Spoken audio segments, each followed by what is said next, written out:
Vamos lá? Bom, sejam bem-vindos então à Quaresma Cristã. Nós vamos estar falando sobre isso. Pastor, como será esse tempo? Gente, vai ser um tempo para celebrarmos e nos apropriarmos da obra de Cristo, que é completa, perfeita, suficiente para gerar vida. Nós vamos meditar nesses 40 dias, será um tempo para viver e ser como Jesus. A Quaresma é um período de reflexão, de arrependimento, é um período de consagração, de aprofundamento espiritual, que conduz a igreja ao centro da fé cristã. O que é o centro da fé cristã, igreja? É a obra redentora de Cristo na cruz. Durante esses 40 dias, a família de Deus é chamada não apenas para contemplar o sofrimento de Jesus, mas a discernir qual é o significado escatológico disso, teológico disso. Nós vamos apontar até para os últimos dias, nós vamos apontar para esse tempo que nós vivemos, e nós vamos entender então sobre esse sacrifício eterno de Jesus, que trouxe um resgate eterno para nós. Então o foco da Quaresma, segundo a nossa visão, não está no mérito humano, ok? Não está no esforço, religioso, mas na suficiência absoluta do sangue de Cristo. Preste atenção no que eu vou te dizer aqui. Toda disciplina espiritual perde o seu valor quando ela se desconecta da cruz. Tudo aquilo que nós vamos fazer que não passa pelo sacrifício de Jesus na cruz se torna humano e não eficaz. Então toda a espiritualidade cristã, ela nasce, se sustenta e se consuma na obra redentora do Filho de Deus, o ato de Jesus na cruz. Então nós vamos falar muito nesses dias. Não vai existir alguém da nossa comunidade que não saia daqui depois dessa campanha sabendo muito sobre o que Jesus fez na cruz por nós. E esse será o nosso foco. Nós vamos trazer uma enxurrada de Bíblia para os nossos corações, porque nós vamos ficar expert em tudo que Jesus fez, e automaticamente, à medida que nós aprendemos o que Jesus fez na cruz por nós, nós nos apropriamos disso e a nossa vida muda. Então tem um monte de crente que está vivendo uma vida meia boca, tem um monte de cristão que está vivendo uma vida incompleta. Por quê? Porque ele não sabe do que Jesus conquistou na cruz do Calvário. Você se lembra de uma canção antiga, não tanto mais antiga, que era assim, ó: tudo que Jesus conquistou na cruz é direito nosso, é nossa herança. Você se lembra? Alguns se lembram? Gente, que música forte, poderosa. É direito nosso, mas tem gente que não sabe desse direito. É mais ou menos aquele negócio assim, do PIS, e do PASEP. A pessoa trabalhou um tempo numa empresa, saiu e está lá o dinheiro, é direito teu, mas você não pega. Por quê? Porque não sabe. Existem milhões e milhões de reais que voltam para o governo, porque pessoas não sabem que têm direito daquilo e não pegam. Então assim também acontece na palavra de Deus. Então nós somos convidados a vivermos esses 40 dias profundamente conectados com Jesus, conectados com a igreja, por meio de jejuns, como nós vamos fazer aqui, através dos nossos ministérios, GCTs, discipulado. Nós vamos ter ações catalisadoras aqui, que serão eventos que você vai praticar na tua vizinhança, no teu trabalho. Gente, será poderoso, e isso vai marcar a nossa história e a vida de muitos ao nosso redor, amém? Então hoje, a primeira mensagem dessa série de 7 mensagens é: o poder do sangue trouxe redenção. Vamos repetir juntos? Diga comigo: o poder do sangue trouxe redenção. Eu quero que você leia comigo Mateus 26, 28, porque aqui Jesus declara de forma objetiva o sentido da sua morte. Mateus 26, 28, Jesus disse: isto é o meu sangue da aliança, que foi derramado em favor de muitos para perdão de pecados. Preste atenção, o que é redenção? Redenção é um ato soberano de Deus em Cristo, pelo qual Ele paga o preço necessário para libertar a humanidade.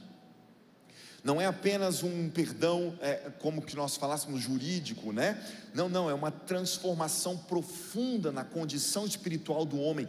Antes de Jesus morrer na cruz do Calvário, nós éramos criaturas, nós estávamos afastados de Deus por causa do pecado, mas quando Jesus vem, Ele paga o preço no nosso lugar, Ele morre a morte que merecíamos, e Ele nos dá a sua vida, e então nós somos transformados de criaturas para filhos de Deus.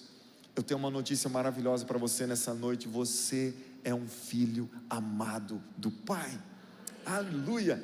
Então redenção envolve um novo pacto, é uma nova relação com Deus e uma nova condição espiritual. Redimir é resgatar, redimir é restaurar, é reconciliar, reintegrar a comunhão com Deus. Essa comunhão foi quebrada lá no Jardim do Éden, quando Adão e Eva pecam, eles perderam a conexão. Então Jesus vem e, como Marco Teles canta de forma maravilhosa, aquele fio que se rompeu foi costurado de novo com linhas de amor através do sangue de Jesus, e agora eu e você temos acesso de novo ao coração do Pai. Pensem o quanto isso é maravilhoso. Nós temos acesso direto a Deus.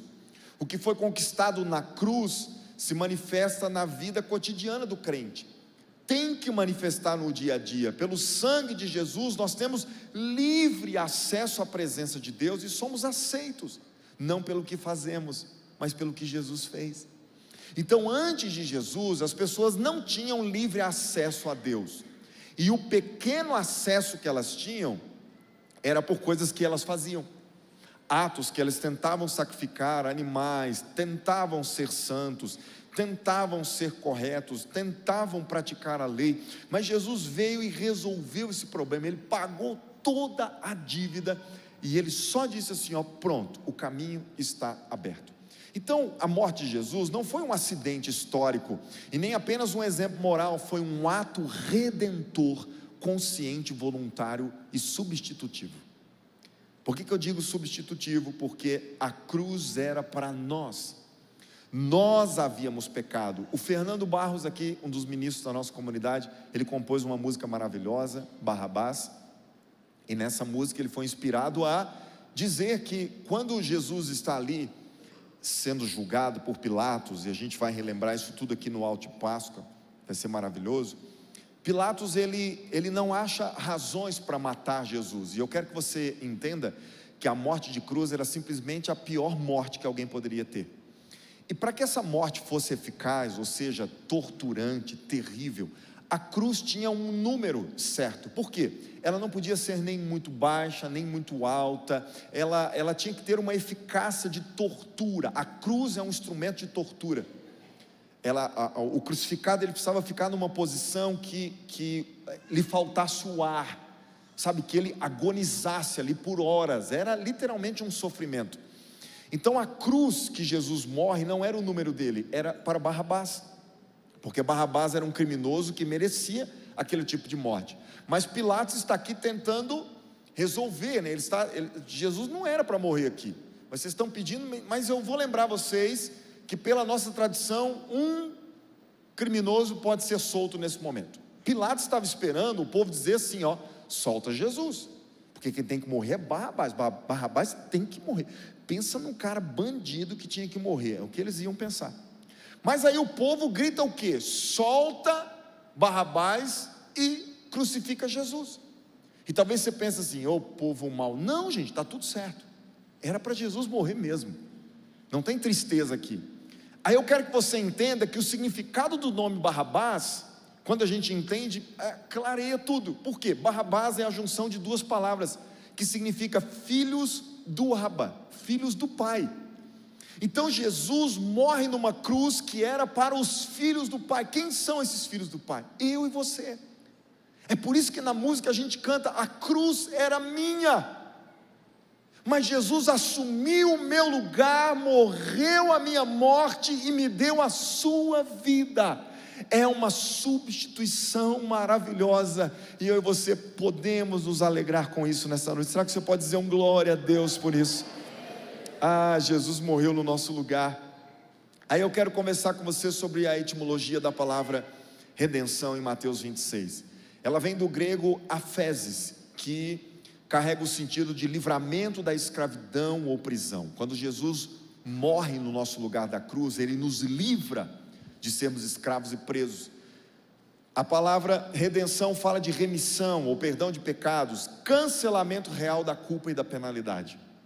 A redenção não é um tema periférico da fé cristã, é o coração do Evangelho. Então, falar sobre redenção, entender sobre redenção, é entender sobre Cristo, o que Cristo fez na cruz do Calvário. O sangue de Jesus não simboliza apenas um sofrimento físico, mas um resgate, como eu te disse, uma substituição, uma libertação e uma reconciliação com o Pai. Onde há sangue derramado, há preço pago, e onde há preço pago, há libertação real. Você pode dizer com alegria, diga: eu sou livre em Jesus. Então eu quero te dizer o quanto a redenção é essencial, porque sem redenção não existe remissão real de pecado, não tem nova aliança, não tem novo nascimento. Tudo que não passa pela cruz e pelo que Jesus fez é só religião. Sabe o que é religião? Religião vem de uma palavra latim que é religare. A palavra religare significa tudo aquilo que o homem faz para tentar se reconectar com Deus. É falho, não funciona. Nada que eu e você façamos poderia nos reconectar com Deus. Então Jesus é quem fez o que deveria ser feito. Então nós temos que passar pela cruz para nos tornarmos filhos de Deus, uma nova criatura. Então a redenção, ela não vai exaltar a força do homem, mas a obra consumada de Cristo, ok? A redenção, ela vai desmontar toda a tentativa de autojustificação, né? E ela vai nos reposicionar como uma dependência total de Jesus, da graça. Eu dependo de Jesus todo dia. Então viva à luz da redenção e viva em gratidão, santidade e comunhão. Amém? Nós somos redimidos do pecado. E o pecado, ele trouxe consequências profundas na humanidade. O pecado não é apenas um erro moral, entenda isso, mas é uma ruptura relacional com Deus.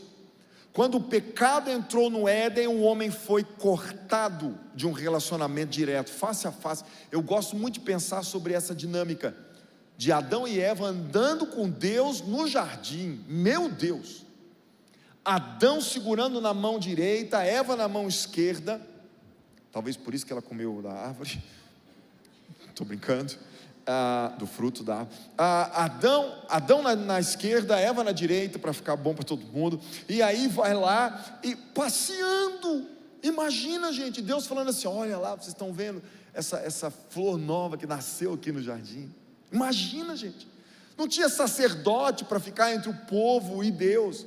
Não tinha culto, não tinha que matar animal, não tinha que fazer sacrifício. Era o homem e Deus. Então, só que o pecado nos desligou disso, por causa da escolha errada do Adão e da Eva. Agora Jesus veio para consertar esse problema, e Ele de novo nos traz para o Pai, aleluia. Mas o pecado, ele maltrata a humanidade. O pecado, ele traz culpa, ele traz condenação, separação de Deus, como eu te disse, escravidão moral, espiritual. O pecado gera morte. A Bíblia vai dizer que o salário do pecado é a morte. Então a redenção é a libertação de toda maldição, de toda condenação, de toda culpa. Ela cai diante do perdão que nós recebemos em Jesus. Amém? O sangue foi derramado em favor de muitos, e isso traz que Jesus ocupou o nosso lugar e disse assim: ó, está consumado. Quando Jesus fala lá na cruz, é como se Ele dissesse: está pronto, gente, não precisam fazer mais nada, eu fiz tudo que deveria ser feito. Agora recebam esse presente gracioso. Amém? E eu quero te lembrar que nós não poderíamos pagar esse preço, não poderíamos. Jesus pagou no nosso lugar, e hoje você vai ver isso aqui de forma muito extraordinária. Então eu quero te mostrar alguns pontos aqui, que na vida diária, no nosso cotidiano, que a redenção pelo poder do sangue se manifesta. Primeiro, ela traz libertação de práticas pecaminosas recorrentes. Preste atenção, a redenção pelo sangue de Jesus na cruz traz libertação de práticas pecaminosas que insistem em estar querendo nos aprisionar. João 8,34 diz assim: todo aquele que vive pecando é escravo do pecado, mas se o Filho os libertar, vocês de fato serão livres. Se você já entregou a tua vida para Jesus, você precisa se conscientizar de que você é livre de fato nele. Jesus afirma sim que o pecado escraviza, o pecado aprisiona, o pecado oprime, mas o Filho liberta de forma real. Então existe sim algo que prende, mas já existe a solução para o problema. Jesus nos libertou. Paulo confirma que a graça rompe com o domínio do pecado. Olhem o que ele disse em Romanos 6,14. Paulo disse: pois o pecado não os dominará, porque vocês estão debaixo da lei, não estão debaixo da lei, mas debaixo da graça. Vamos tomar posse dessa palavra de Paulo, gente? Pois o pecado não os dominará. Pastor, mas eu leio um texto desse e eu fico mal, porque eu estou lutando contra um pecado há anos. Será que eu sou mais fraco, pastor? Será que o tanto de sangue que tocou na minha vida foi menos? Né? Será que eu tenho algum problema pior do que os outros? Não, preste atenção, vou te ensinar algo aqui muito pontual. Isso é questão de conhecimento e de mentalidade. É o que eu disse no início da palavra: nós não conhecemos de verdade o que Jesus nos deu na cruz do Calvário, e por isso a gente está condicionando ainda a nossa vida a coisas que já poderiam ter sido vencidas há muito tempo. Você se lembra de um exemplo que eu sempre gosto de dar? A gente já fez até uma tela com isso, do elefante grandão, 5, 6 toneladas, mas ele fica preso por uma cordinha num pedaço de ferro, mais frágil ainda. Aí o elefante está lá, um monstro, gente. O elefante é um dos animais mais poderosos da terra, mas ele fica ali no circo ou em algum parque, preso numa cordinha. Aí ele faz assim, e volta, e ele não arranca. Ele poderia levar o parque todo junto. Mas por que o elefante não rompe com aquela cordinha? Porque quando ele nasceu, pegaram um elefante bem pequenininho, um bebê, e já amarraram essa cordinha na pata dele e no ferro. E aí quando ele era pequeno, realmente ele não conseguia arrebentar a corda, e ele tentou, até que ele não conseguiu e desistiu, e ele foi crescendo. Agora ele é um elefante gigante, um animal poderoso, mas a mente dele ainda fica fixando que ele não vai conseguir. O que essa história fala ao nosso coração? Que está cheio de filho de Deus assim, e filha de Deus também. Tem um pecado, uma cordinha, gente, que dava para romper assim, e viver, mas você está lá, a mente não mudou, a tua compreensão sobre o que Jesus conquistou na cruz ainda é pequena, você não se apropriou disso, e você está escravizado. Hoje e durante essa campanha de Quaresma, durante esses 40 dias antes da Páscoa, vai ser tempo de romper com todas as coisas que nos prendem. Nós vamos viver o melhor que Deus tem para nós. Aí eu acredito que serão 40 dias de libertação, de milagre, de restauração, de vida nova que Deus tem para nós. Quem está nessa fé aí, diga um amém. Então, preste atenção, eu não estou minimizando o pecado, dizendo que ele não é real, que ele não afeta, não. Eu acabei de dizer, inclusive, que ele prejudica. Mas nós podemos recorrer àquele que está à direita do Pai. Jesus, ele morreu na cruz por nós, e a Bíblia diz que ele se tornou o nosso advogado. Eu sei que nós temos muitas pessoas aqui que trabalham na área de advocacia, mas o que um advogado faz, gente? O advogado, ele intercede entre o cliente, ou o réu, e o juiz. Ele está ali para tentar amenizar a situação. Então eu quero que você entenda que é exatamente isso que Jesus faz. Jesus fica entre nós e o Pai, e ele está ali intercedendo. Mas eu tenho uma boa notícia para você: esse advogado está totalmente do teu lado, amém?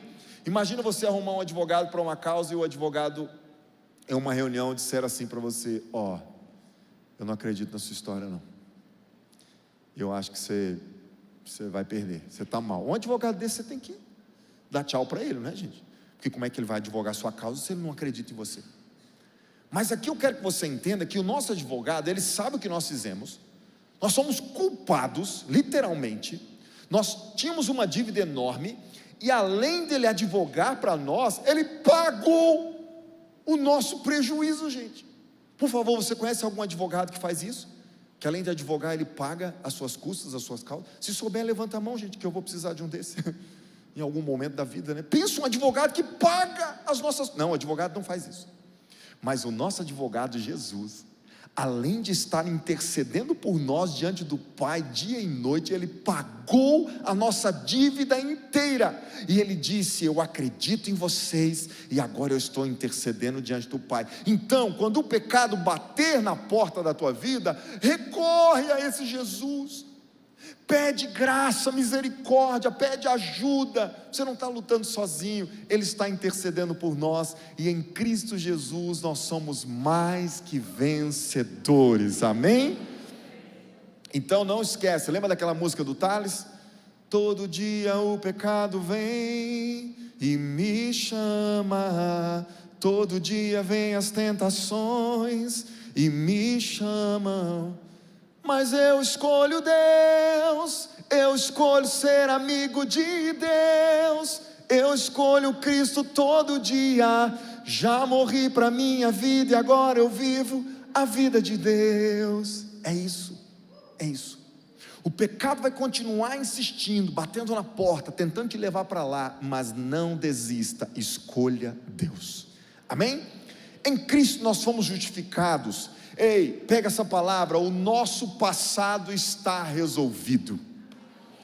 Não, eu acho que vocês não compreenderam essa expressão, ela é maravilhosa. Em Jesus o nosso passado está resolvido. Nós não temos uma relação com Deus no qual Ele fica dizendo assim, ei, eu sei o que vocês fizeram no verão passado. Sabe quem criou esse filme? O autor desse filme deve ser Satanás. Porque é o diabo que fica querendo lembrar a gente de tudo que a gente fez. Você já viu o quanto é terrível você conversar com uma pessoa que constantemente ela fica te lembrando das coisas erradas que você fez no passado? Isso é terrível, gente. Você está lá, do bem bom, falando com a pessoa, aí você comenta uma coisa e de repente ela fala assim, mas você está assim porque lembra, né, que você fez 5 anos atrás? É isso, deve ser semente que você plantou, então. Você sabe, né? Pensa, a mulher que joga na cara do marido, você não esquece não, viu? Eu te tirei da sarjeta, viu? Eu te amei quando ninguém mais amava, então não esquece não, e tal. E pior é o marido ainda que faz com a esposa e tal. Pensa, acusação, isso é Satanás, gente. Satanás, eu quero te dizer, eu não sei como Deus faz isso, mas a Bíblia diz que Deus não se lembra dos nossos pecados, porque eles foram apagados pelo poder do sangue de Jesus. Nós somos perdoados. Deus não fica se relacionando comigo e com você por aquilo que nós fizemos ontem. Ele olha para você e para mim, e Ele enxerga o nosso potencial nele, o projeto que Ele tem para nós, um destino profético, uma filiação, uma adoção, uma paternidade. É isso que nós podemos desfrutar em Deus. Então eu repito, o teu passado está resolvido. Jesus é o nosso intercessor, e Ele está constantemente e de forma ininterrupta levando nossas causas ao Pai. Aleluia. A segunda coisa que nós aprendemos aqui sobre a redenção do poder do sangue é uma quebra de ciclos destrutivos e escravidões morais. Lucas 4,18 é uma palavra de Isaías que aponta para Jesus e diz: o Espírito do Senhor está sobre mim, porque Ele me ungiu para proclamar liberdade aos cativos. Preste atenção, igreja. Jesus se apresentou como aquele que tinha unção para proclamar a libertação dos presos. Quem eram esses presos? Eu e você. Nós fomos livres em Jesus. Paulo ensina que por meio do sangue de Jesus encerra toda maldição. Sabe aquela conversa que as pessoas gostam de dizer assim, não, tem uma maldição hereditária aí, tem um negócio na tua casa que está vindo, estava no seu bisavô, no seu avô, no seu pai, em você, vai passar para os seus filhos, tal, isso é uma sina, é um karma. Não, Gálatas 3,13, Paulo diz: Cristo nos redimiu da maldição da lei, quando se tornou maldição em nosso lugar. Jesus quebrou na cruz toda maldição. Você entregou tua vida para Ele, não tem mais isso. Você está pronto para viver uma vida maravilhosa. Então esses ciclos destrutivos precisam parar. Mas não é mais uma questão agora de maldição espiritual e hereditária, é uma questão de comportamento que precisa mudar. Porque tem coisa que o teu bisavô fazia, o teu avô, o teu pai, você e o teu filho, porque é uma repetição de uma conduta errada. Por exemplo, o teu bisavô bebia muito, o teu avô também bebia muito, o teu pai, quando você era criança, o teu pai falava para você ir na venda comprar uma cerveja para ele, e no caminho talvez você já abria ali e dava uma tomadinha. Criança é bicho curioso, né, gente? Eu lembro que o meu pai, antes de converter, todo dia ele tomava um golinho de 51. Ele chegava, é velho barreiro? Era velho barreiro, minha mãe está dedando ele ali. E aí o meu pai tinha uma garrafa de velho barreiro na geladeira, aí ele chegava, eu lembro exatamente da cena, ó, como isso é sério, viu, pais? E aí mas meu pai não frequentava, né, igreja e tal, para ele estava tudo certo, e ele também não bebia para cair não, tá gente, ele só abria lá, colocava assim naquele copinho de vidro, aí ele tomava, antes do almoço, fazia assim, ó, eu lembro exatamente, todo dia ele fazia assim, aí eu ficava olhando e pensava, gente, se é ruim desse jeito, para que ele toma? Aí ele falava que era para abrir o apetite, tá? Só que aí um dia eu não sei se eu tinha uns 7, 8 anos, eu pedi, pai, deixa eu experimentar, e ele deixou, gente. Toma então, ele deixou um pouquinho, menino é curioso, gente, quando eu tomei aquela cachaça, ela desceu, ela foi queimando, eu senti ela parar aqui, nunca mais na minha vida eu pus cachaça na boca. Mas tem menino que vai crescendo com isso, pega um cigarro para mim não sei aonde, aí você vai repetindo, então esse ciclo precisa ser cancelado. Pastor, na minha família nem um casamento dura, é um ciclo de destruição que precisa ser encerrado. Como que a gente vai fazer isso, pastor? Por favor, entenda isso, nós precisamos passar por um discipulado genuíno, alguém vai nos ajudar a gerar Cristo na nossa vida, deixar a vitimização. O que é vitimização? Na minha casa todo mundo é assim, eu também sou. Não, escreva uma nova história a partir da tua vida, peça perdão pelos pecados coletivos que afetam você, compreenda a previsibilidade do diabo em atacar áreas em que ele teve um dia êxito nos teus antepassados, porque o diabo é assim, se ele sabe que ele levou alguém para uma prática destrutiva, ele vai ficar insistindo naquilo da família, mas eu encerro, acabou, na minha vida isso acabou, porque o sangue de Jesus mudou a minha história, e daqui para frente é uma vida nova. Lembre-se que há batalhas que só são vencidas com jejum e oração, não esqueça disso, por isso que a gente vai entrar num jejum poderoso. Não abaixe a guarda, por favor, faz assim, ó, como um lutador de boxe ou uma lutadora de boxe, vira para quem está do teu lado e fala para essa pessoa, não abaixa a guarda. Não, fala para ele, se abaixar a guarda, toma na orelha. É isso, gente. O que é abaixar a guarda? Você já viu que tem gente que vai sair de férias, ele tira férias até de Deus? 15 dias num resort, lá nas Bahamas. Quem gostaria, gente? Lá no Caribe. Aí você vai, não leva nem a Bíblia, não cabe na mala, deixa a Bíblia. E no celular também não usa. Aí fica 15 dias, só água de coco, jet ski, golfinho, mergulho, beach tênis, enfim, por aí vai, tá. E aí, não ora, não lê a Bíblia e tal. Isso é baixar a guarda, é parar de vigiar. O diabo vem para cima. Quando a gente faz férias assim, e eu estou falando isso aqui para você, por quê? É coisa que eu já fiz, já errei com isso. Nossa, pastor, coisa feia para um pastor. Talvez eu dei mais bobeira do que vocês, né? Eu sei que vocês estão me olhando assim com a cara assustada, porque vocês não fazem isso, né, gente? Amém ou não? Faz também, eu sei. Talvez vai fazer menos, mas a gente vai ficando uma coisa. Você volta de férias assim, ó, e tá, né, a carne está ali aflorada, você está nervoso, você está, né? Então, não abaixa a guarda. Para quebrar ciclo destrutivo, sabe outra coisa que eu e você precisamos fazer? Prestar contas para pessoas e termos parceiros de oração. Deixa eu te fazer uma pergunta e pense na resposta. Para quem que você presta contas da tua vida? Quem que tem autoridade para, se for preciso, colocar o dedo para você e dizer assim, você está errado? Quem? Não, pastor, ninguém, é só daqui para baixo. Na verdade, só Deus pode fazer isso comigo. É soberbo, arrogante, porque Deus usa quem? Pessoas. Então permita que Deus use pessoas para dizer que você está errado. Não, pastor, eu nem permiti, mas minha mulher já faz isso. Glória a Deus. Homens, se você tem uma mulher que te exorta, que te puxa ali para baixo, no sentido de pé no chão, pé na Bíblia, uma mulher que está ali, não em público, amém, mulheres? Você tem que fazer isso no secreto, você tem que fazer isso você e o teu marido. Mas uma mulher, irmãos, você já viram aquele negócio que fala que a mulher tem sexto sentido? Não é sexto sentido não, mas mulher tem umas antenas a mais, viu? E elas funcionam, todas as antenas delas funcionam. Então se a tua mulher disser assim, ó, não faz isso aí não faz, guerreiro. Tem alguém que possa falar na tua vida. E mais, além da tua mulher, ou a mulher, né, além do marido, você tem um líder espiritual. Porque às vezes a mulher até vai no embalo, né, daquilo que o marido está querendo tanto, ou o marido da esposa. Então tem alguém que possa te discipular, né, que você possa ter uma vida. Então, igreja, não há nada que a presença de Jesus não possa transformar. Não existe nenhuma causa ou nenhum caso que Jesus não possa mudar, e mudar para melhor. Mas nós temos que adotar caminhos saudáveis, que nós possamos quebrar esses ciclos, vencer tendências destrutivas e vivermos o poder redentor do sangue de Jesus. Terceira coisa que a redenção do poder faz, pelo poder do sangue faz, é a restauração da consciência e da identidade. Romanos 6,11, Paulo disse assim, ó, da mesma forma, considerem-se mortos para o pecado, mas vivos para Deus em Cristo Jesus.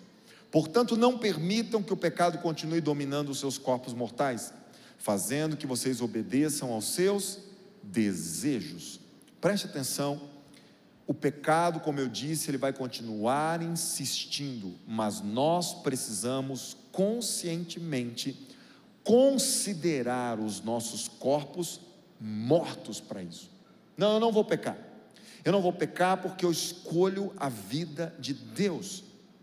Paulo escreve aos Romanos, em Romanos 8,1, ele diz assim, ó, portanto, agora já não há condenação para os que estão em Cristo Jesus, amém? Então Jesus, ele vai revelar que a liberdade, ela vem de dentro para fora, nós somos libertos em Cristo, e Paulo afirma que a redenção remove a condenação. Quarta coisa que a redenção pelo poder do sangue faz é trazer acesso à presença de Deus e segurança em Cristo. Jesus disse em João 14,6, eu sou o caminho, a verdade e a vida, ninguém vem ao Pai a não ser por mim. Sabe o que Jesus está falando aqui, igreja? Eu trilhei o caminho, é só vocês passarem por ele, recebendo o que eu entreguei para vocês. Venham para o Pai. Jesus está dizendo assim, ó, eu já sou filho e estou no Pai, agora vocês podem vir. Eu fiz o que vocês não conseguiam, eu abri o caminho, é só passar por ele e vocês terão vida. Caminhar em e com Jesus é a vida cristã em ação. Paulo declara que o sangue nos dá ousadia e acesso, olha que poderoso isso, Hebreus 10,19, temos plena confiança para entrar no Santo dos Santos pelo sangue de Jesus. Então agora não tem mais uma barreira, não tem mais um protocolo para seguir, agora é um acesso livre à presença do Pai. A quinta coisa que a redenção pelo poder do sangue faz é a transformação prática da vida diária. João 10, 10 e 11, inclusive esse texto aqui é o tema do nosso retiro Vida Plena. Gente, deixa eu falar um negócio para vocês, bem goiano para vocês, não fica de fora do Vida Plena. O Vida Plena é uma pérola dessa comunidade. Se você não participou ainda, eu te dou um conselho pastoral. Faça esse investimento na tua vida. Nós vamos ficar aqui de 8 da manhã até as 17 horas, mas você vai ver o quanto coisas vão passar a fazer sentido na tua vida. Vai ser um start para você viver uma plenitude de Deus. Talvez você está protelando, você já está vendo a gente avisar de Vida Plena, já tivemos uns 10 e você foi deixando. Deus tem algo preparado para você nessa edição do Vida Plena. São vagas limitadas, como a Rosana disse, mas agora você pode fazer, tem uma facilidade lá de parcelamento, e o valor nem é tão alto, então dá para todo mundo participar, amém? Vai ser uma bênção. Então Vida Plena é baseado aqui, ó, João 10, 10 diz assim, o ladrão vem apenas para furtar, matar e destruir, eu vim para que tenham vida e a tenham plenamente, eu sou o bom pastor, e o bom pastor dá a sua vida pelas ovelhas. Então Jesus veio para gerar uma vida plena agora. Sabe, nós não podemos ter só sabor de Cristo, nós não podemos só ter, não, é só uma essência, quando vai ver mesmo, não tem nada. Você já viram aquele troço que põe na água com gás? Como é que chama? Monin, já viu? É um xarope, você já viu? Alguém já tomou aquilo, gente? Pensa num troço sem graça, que aquilo lá não é nada, aquilo não é água, aquilo não é refrigerante, aquilo não é chá, aquilo não é nada, é uma essência, é um sabor. Quando você põe na boca assim, ó, você fica esperando a sustância e não vem. Ô raiva que eu tenho do Monin, gente. É verdade, estou desabafando aqui com vocês. A Rosana vem com aquele troço e põe, aí ela fala assim, ó, não, põe mais, porque não prestou. Aí eu ponho, o troço fica quase preto, aí passa do gosto, não mexe, porque não mexeu, não presta, gente. Se prestasse não precisava pôr de mais, pôr de menos, mexer, não sei o que. Tem crente que é desse jeito, você põe, você vai ver a vida dele, na essência assim, ó, não tem nada, sabe, é só um sabor de crente. Então não, Jesus veio para que nós sejamos cristãos verdadeiros, genuínos, e isso Ele vai gerar no dia a dia em nós. Quantos cristãos que amam Jesus nós temos aqui? Diga amém. Então, Paulo, nós vamos ler Gálatas 2:20 aqui forte agora, põe para nós, Manu, na tela, Gálatas 2:20, vamos lá, você vai ler no 3, mas está dando para enxergar aqui, essa turma daqui, beleza? Então vamos lá, 1, 2, 3, fui crucificado com Cristo, assim já não sou eu quem vive, mas Cristo vive em mim. Ei, quando as pessoas se encontrarem comigo e com você, elas têm que se encontrar com Cristo. Aleluia, isso é poderoso. Então bate no peito mais uma vez e diga: Cristo vive em mim. Aleluia. Deixa eu falar um negócio, meu pai não bebe cachaça mais não, tá, gente? Parou com o velho Barreiro, é porque eu não terminei a história, né, pai? Tudo bem? E está comendo bem de novo, né? Então não precisava. Cresceu até barriga, mãe. Ainda tem vontade, pai? Não? Não, tá vendo? Então Jesus muda a nossa vida, gente. Eu passei uns 10 anos vendo meu pai tomar a cachaçinha dele todo dia. Um dia ele entregou a vida para Jesus. Ninguém falou para ele que ele tinha que parar de tomar cachaça. Alguém te falou, pai, para o senhor que eu tinha que parar de tomar cachaça? Ninguém. Mas ele falou: cachaça não faz mais sentido para mim. E a vida dele mudou nesse sentido. É isso que Jesus faz. Jesus vai nos mudando, gente. Então não é uma transformação de fora para dentro, porque a religião tenta mudar a gente de fora para dentro. Você tem que parar. É por isso que tem gente que acha que não vai dar conta de ser crente. Não, se eu entrar para a lei dos crentes, eu não vou dar conta. Eles falam até assim, porque é muita regra, não tem nada disso.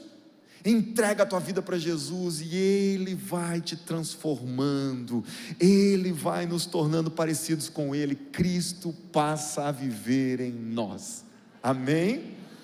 Eu quero ler um texto de um teólogo alemão chamado Johann Moltmann, no qual ele diz assim, quando Jesus expulsa demônios e cura os doentes, Ele está limpando a criação dos poderes destrutivos e está curando e restaurando criaturas que estão feridas e doentes. O senhorio de Deus, testemunhando pelas curas, restaura a criação à saúde. As curas de Jesus não são milagres sobrenaturais no mundo natural. Na verdade, são a única coisa verdadeiramente natural num mundo que é artificial, demoníaco e ferido. Sabe o que Johann Moltmann está falando aqui? Que o que Jesus faz na nossa vida é o que é a realidade. Ele transforma a nossa condição pecaminosa, caída e doente por causa desse mundo em algo vivo, legítimo. É a obra que Jesus faz que é a real. É por isso que eu e você como igreja não precisamos e não devemos ficar respondendo às coisas que o inferno faz. Igreja não reage, a igreja age. Pastor, eu não vi no seu Instagram a foto da sua família dentro de uma latinha de conserva. Por quê? Porque eu não vou ficar dando ibope para o inferno. Se você fez, tudo bem. Não estou criticando, não é uma crítica direta para você, mas o meu pensamento é esse. Sabe, eu e você não vamos ficar, o inferno nos ataca e não sei o que, e a gente fica respondendo, eu tô mesmo na lata de sardinha com orgulho, viu, não sei o que. Aí alguém viu lá um monte de crente, de pastor dentro da lata de sardinha e falou: o que é isso? Uma escola de samba, fez, então deixa eu assistir o desfile. Aí foi lá e viu um monte de mulher nua, um monte de coisa, falou: nossa, é mesmo, a latinha de tá. É isso, gente, eu e você vamos ser atacados pelo inferno dia e noite. Isso é surpresa para vocês? Eu não tenho surpresa nenhuma de todo carnaval eles querendo fazer algo para destruir a igreja e a família. Está tudo certo. Isso é o papel do diabo. O que eu fico assustado é dos crentes querendo se destruir, criticando uma música, por exemplo, criticando um evento como o Descende. Isso para mim é um problema. Mas o inferno nos atacar, está tudo certo. E eu e você não precisamos ficar, vamos responder ele. Toma, nós estamos mesmo na latinha de seu quê, seu diabobão, tal. Não, a gente avança, porque a vida real é a que Jesus nos deu. E a gente não fica tentando rebater o ímpio, tentando criticar o mundano, não. A gente mostra a luz para eles, a gente mostra Jesus para eles, e eles vão poder fazer a escolha, se querem continuar nas trevas, ou se querem essa luz. É pronto, é assim que funciona. Então a igreja, ela avança, ela age, ela não reage. Quem tem que reagir é o inferno, amém? Então eu e você, vamos avançar, porque nós temos a verdade em nós. Sexto e último ponto que a redenção pelo poder faz na nossa vida: ela traz esperança segura da vida eterna. Jesus disse em João 6,54: quem come a minha carne e bebe o meu sangue tem a vida eterna, e eu ressuscitarei no último dia. Preste atenção, Jesus conecta o sangue à ressurreição futura.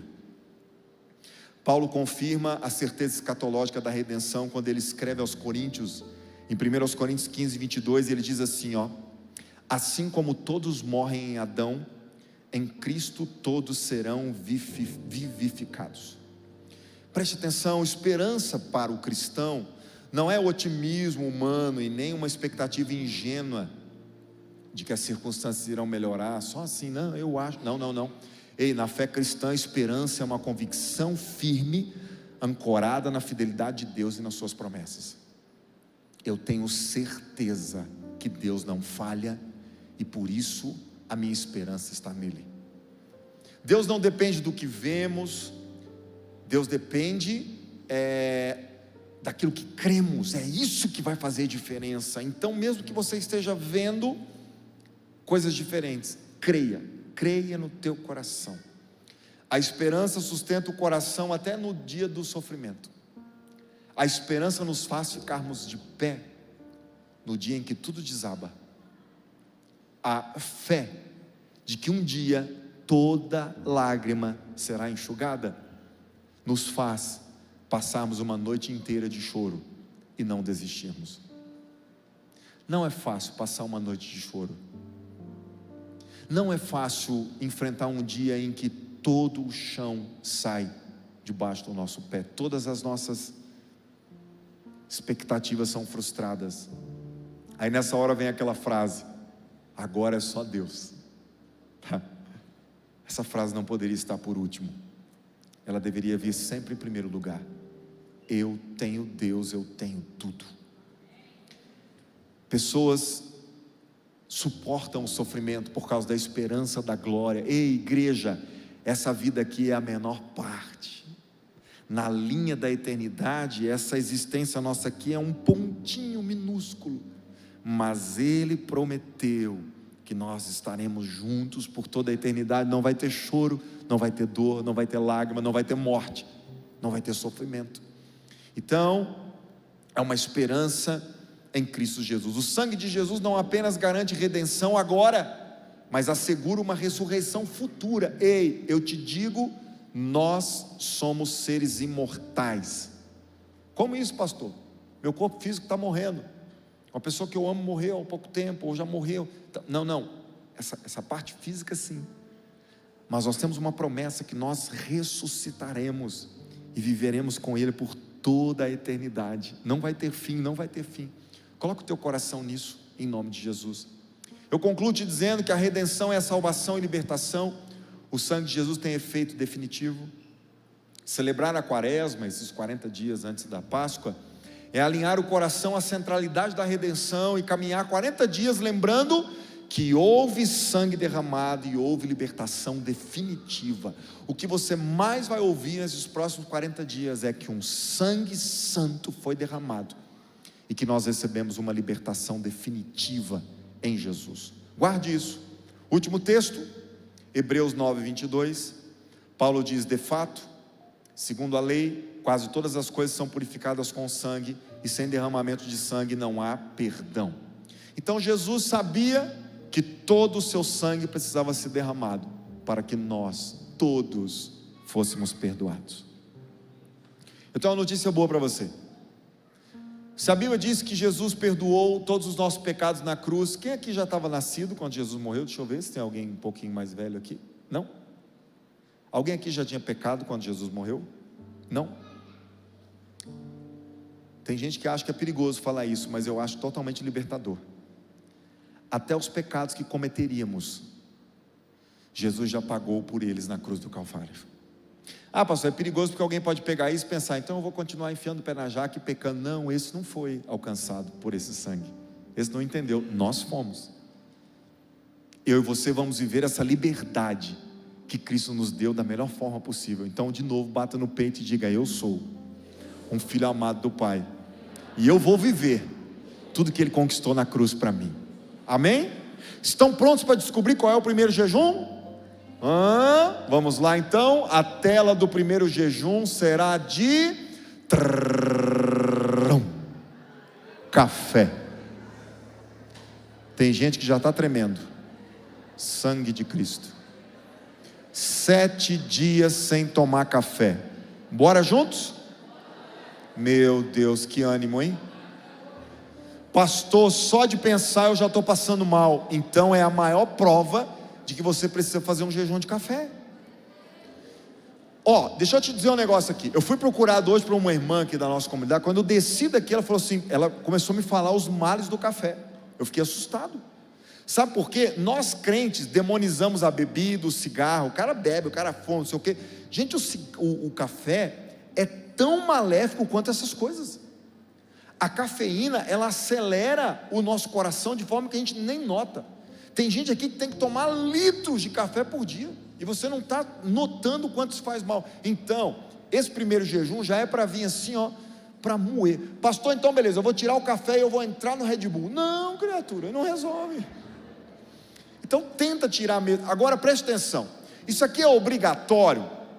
Isso aqui todo mundo tem que entrar se não está em pecado? Não, gente, porque senão virou religião. Mas é uma sugestão para você. Vamos juntos. Começa amanhã. Pastor, eu vou aproveitar e beber 1 litro hoje. Não, gente, faz direitinho. Começa amanhã, a gente vai até domingo. Aí domingo a gente entrega e começa outro jejum, beleza? Pastor, café para mim não vira. A banda pode subir, por favor. Café para mim não vira nada. Igual para mim. Eu posso fazer 1 ano de jejum sem café, porque eu não tomo raramente. Então você vai escolher outra coisa, assim como eu, beleza? Alguma coisa que mexa. Agora o jejum é para quê, gente? Para deixar Deus mais santo? Não. O jejum é para deixar Deus mais bonzinho? Não. O jejum é para que eu e você estejamos mais conectados com o Pai, a nossa carne mortificada, e nós estejamos mais sensíveis. Então eu te convido, entre conosco nesse jejum. Será uma bênção em nome de Jesus. Só quem vai fazer o jejum fica de pé, por favor. Não, todo mundo fica de pé, por favor. Tem uns pastores que faz assim, né? Só quem vai jejuar fica de pé. Aí quem fica sentado, ele já fala assim: miserável, incrédulo. Não vai não? Tem uns que fazem assim até com oferta. Misericórdia. Bom, semana que vem nós teremos a segunda palavra, e nós vamos falar sobre o poder do sangue. Trouxe perdão. Uau, será uma bênção e será maravilhoso. Antes de orarmos juntos, eu quero te convidar para cantarmos essa canção maravilhosa. E nós vamos declarar que Jesus é o vencedor, e nele também somos. Você pode dizer isso? Põe a mão sobre o teu coração e diga: em Cristo Jesus, eu sou muito mais do que vencedor.